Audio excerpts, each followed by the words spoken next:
हमेशा सीखते रहना चाहिए। किसी गांव में एक कारीगर रहता था जिसका एक लड़का था।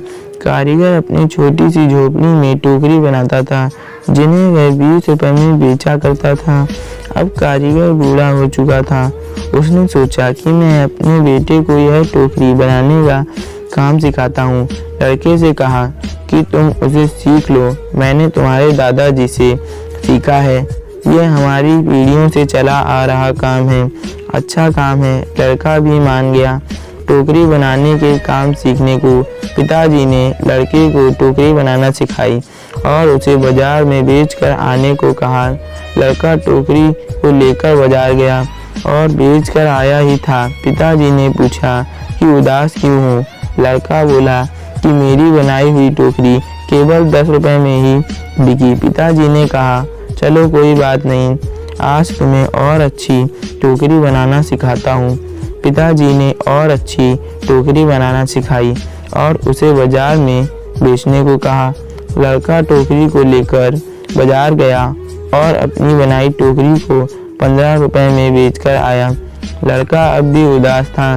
पिताजी ने फिर उदासी का कारण पूछा तो लड़के ने कहा कि टोकरी केवल 15 रुपए में ही बिकी। पिताजी ने कहा, कोई बात नहीं, धीरे धीरे तुम्हारी बनाई हुई टोकरी अच्छे दामों में बिकने लगेगी। तुम अच्छे से टोकरी बनाना सीखते रहो। पिताजी ने और अधिक अच्छी टोकरी सिखाई और टोकरी बनाकर बेचने को कहा। लड़का बाजार गया और उस दिन उसकी टोकरी 30 रुपए में बिक गई। लड़का बहुत खुश हुआ। पिताजी ने पूछा कि आज कितने रुपए की टोकरी बेची? लड़के ने कहा, आज मेरी बनाई टोकरी 30 रुपए में बिक गई है। पिताजी ने यह सब सुनकर लड़के से कहा, बहुत अच्छा है, चलो आज तुम्हें ऐसी टोकरी सिखाऊंगा जो 40 रुपए में बिक सके। लड़के ने कहा, बस पिताजी, आप खुद 20 रुपए की टोकरी बेचते आए हैं, आप मुझे 40 की टोकरी बनाना कैसे सिखाओगे? आप रहने दो, आपसे ज़्यादा रुपए की टोकरी तो मैं बनाना जानता हूँ।